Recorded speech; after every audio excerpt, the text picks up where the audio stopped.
ஒட்டுமொத்தமாக 44,000 கோடி ரூபாய் அளவுக்கான முதலீட்டுக்கான ஒப்புதலை அமைச்சரவை கூட்டத்தில் வழங்கியிருக்கு தமிழக அரசு. இந்த அமைச்சரவை கூட்டத்தில் பல்வேறு முக்கிய முடிவுகளும் எடுக்கப்பட்டிருக்கு. அதாவது வெவ்வேறு கொள்கைகளுக்கு, மரபுசாரா எரிசக்தி சார்ந்த கொள்கைகளுக்கும் அது மாதிரியான புதிய தொழில் கொள்கைகளுக்கு ஒப்புதல் கொடுக்கப்பட்டிருக்காங்க. இந்த 44,000 கோடி ரூபாய்க்கான முதலீட்டு தொழில் ஒப்பந்தம் அப்படின்றது தமிழ்நாட்டில் ஒரு குறிப்பிட்ட மாவட்டம் கிடையாது. தூத்துக்குடி, காஞ்சிபுரம், ஈரோடு, கிருஷ்ணகிரி இந்த 4 மாவட்டங்களை பிரதானமாக மையப்படுத்தி இந்த தொழில் முதலீட்டுகளுக்கு ஒப்புதல் கொடுக்கப்பட்டிருக்காங்க.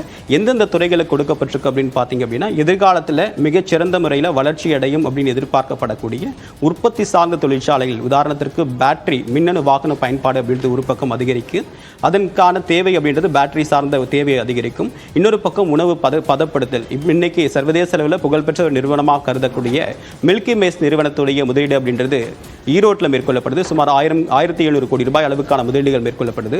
ஸோ இந்த முதலீடுகள் மூலமாக 44,000 கோடி ரூபாய் முதலீடுகள் மூலமாக சுமார் 25,000க்கும் அதிகமானோர் வேலைவாய்ப்பு பெறுவார்கள் அப்படின்றது தான் ஒரு அரசுடைய கருத்தாக இருக்கிறது.